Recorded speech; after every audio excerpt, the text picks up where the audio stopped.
I had always known that Karen and her HOA had a knack for overstepping boundaries, but I never expected them to escalate things to this level.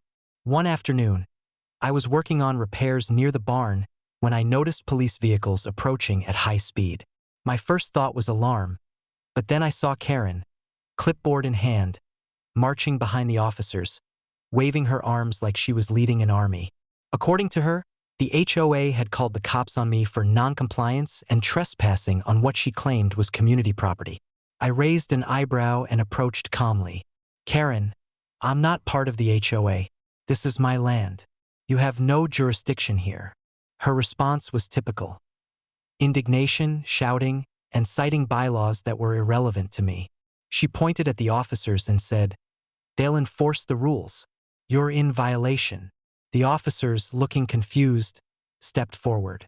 I handed over my property deeds, maps, and surveys, clearly showing that I owned every inch of the land they were standing on. The confusion on Karen's face was priceless. She had assumed that calling the cops would intimidate me, but she had no idea who she was dealing with. As the officers studied the documents, I calmly explained the situation. I wasn't a member of the HOA. I didn't answer to their rules, votes, or fines. My property had been legally acquired decades ago, and I had every right to maintain, develop, and control it as I saw fit. The officers nodded, clearly confirming what I had just said. The HOA had no legal authority over me. Karen's expression shifted from arrogance to panic as she realized her attempt to assert control had backfired spectacularly. I decided to take the opportunity to assert control further. I walked the officers through my property, showing areas Karen and the HOA had tried to regulate over the years: lake access points, roads, fences, and even the small tech shed I had built.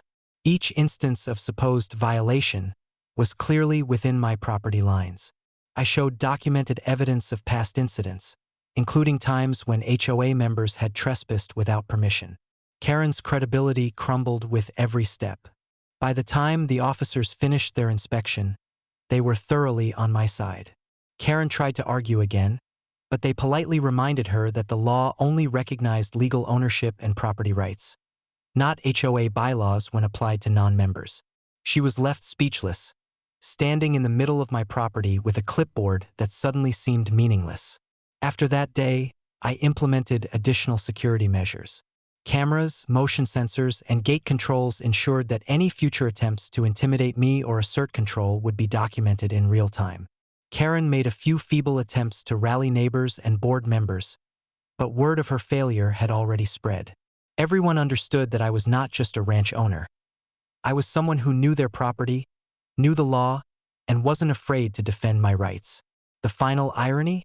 Karen had sent the police to enforce rules that didn't exist for me, on land I fully owned, against someone she thought she could intimidate.